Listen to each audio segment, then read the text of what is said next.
Где вы взяли стартовый капитал на ваш бизнес? Кто был первым инвестором?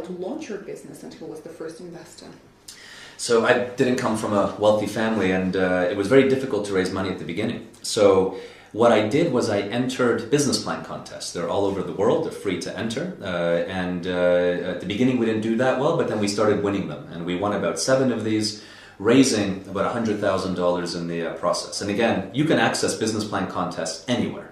Just go to Google, type in business plan contest, and you should, even as someone who lives here in the Ukraine, find them. And it's a great way to raise money. That allowed us to create the business and started to get things going, and then we raised capital more traditionally through investors and funds. Я не погоджуюсь з якоїсь багатої сім'ї, яка поклала мені до кишені такі кошти, але почали ми з того, що почали брати участь у відповідних конкурсах із написання бізнес-планів. Таких конкурсів є дуже багато, якщо навіть ви зацікавилися, можете зайти в Google та підшукати відповідні. Ми перемогли з самого початку у 7 конкурсах, і таким чином винагорода склала близько $100,000. І це чудовий спосіб, з якого можна розпочинати. Ну, а коли вже все набрало обертів, то ми звернулися до більш традиційних підходів, тобто залучали інвесторів. Расскажите, чем занимается ваш персонал? Кто основной ресурс, основная специальность TerraCycle? What are the main specialties in TerraCycle? The TerraCycle team, which is about 200 people, is split into 3 categories. About 1/3 of our employees are focused on collection. That's the logistics, transportation, and behavior of collection of garbage. Then about 1/3 of our employees are focused on the conversion of garbage. That is the design of garbage or the science of garbage. And then another 1/3 of our employees are focused on the marketing, communication, promotion, to create excitement, get media, run our TV show, and many, many other components. So it's a very, very diverse group of people, from scientists to logistics experts to communication experts and so on and so forth. The other interesting fact about our employees is we're about 80% female. Again, completely naturally occurred without any effort to accomplish that.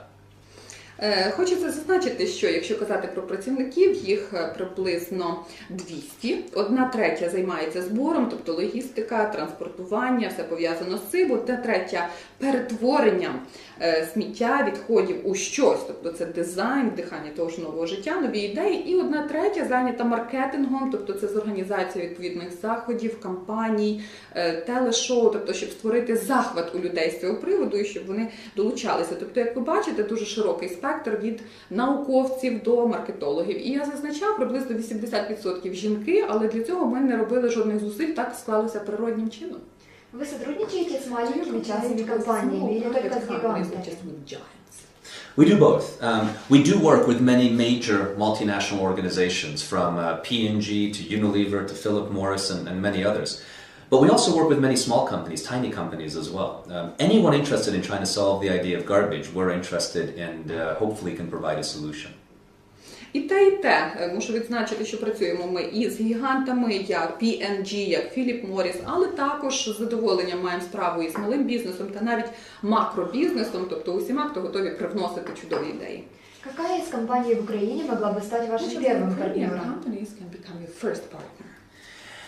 Well, any Ukrainian company interested in working with us should reach out to us, and we have a team of people who are focused on new countries. They would evaluate the opportunity, and that would be how we would actually enter into the Ukrainian marketplace, hopefully in a year or two.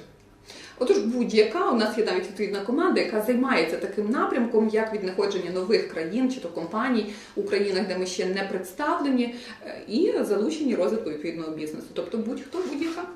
Кому выгодно вкладывать деньги в мусор? So, who feels it is needed or who has some benefit from investing into garbage? Well, look, garbage is a massive global problem. You know, there's more garbage in the oceans today than fish in the oceans. I think the key benefit in solving waste is the environmental benefit. But TerraCycle is also a profitable business. So our investors win as well, and they can make money along the process. But isn't it nice to not just make some money along the way, but also help the planet as much as you can? Отож, хочеться почати з того, що сміття, для прикладу, в тому ж океані наразі більше, ніж риби. Тому багато хто бачить перевагу саме у допомогу довкіллі, але з іншого боку, як зазначалося, це досить прибутковий бізнес, тому інвестори не проти долучатися із цих міркувань.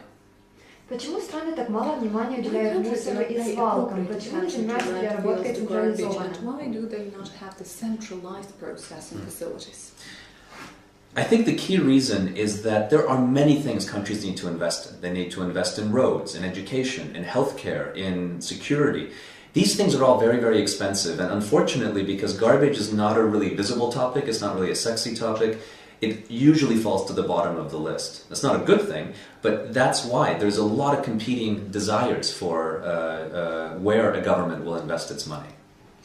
Отож, ключова проблема тут у тому, що уряду і так є дуже багато напрямків, у які потрібно інвестувати, тобто це дороги, освіта, охорона здоров'я, безпеки і так далі. І проблема переробки сміття, вона не є настільки видимою, чи, якщо хочете, сексуальною, вона не настільки вабить увагою до себе, і зазвичай саме ця тема, вона опускається на самий кінець відповідного переліку. Какие товары самые сложные для переработки и почему? Are the most difficult to process and why? So it all depends in the country and the type of garbage, but the types of garbage that are the most difficult to process are the ones that have many different materials mashed together and combined. A pair of eyeglasses may seem very simple, but it's a combination of many different metals and many different plastics that come together. And so the more materials you combine, the harder it becomes to process, which is a lesson for design. If you want to design away from the idea of garbage, use fewer materials in your product and make those materials easy to separate when the product is over. Знову ж таки, все залежить від країни, про яку ми говоримо, та від типу відходів. Хочеться зазначити, найбільш важко переробляти суміші, комбінації, якщо туди було наскладено, злито дуже багато матеріалів. От є, для прикладу, таке скло, яке складається із металів, із пластиків, дуже важко мати з ним справу. Тобто, чим більше компонентів, тим складніше. І такий зараз посил до дизайнерів, до тих, хто розробляє відповідні речі. Намагайтеся додати якомога менше компонентів і подбайте про те, щоб потім було легко цей продукт розкласти на ті первинні компоненти.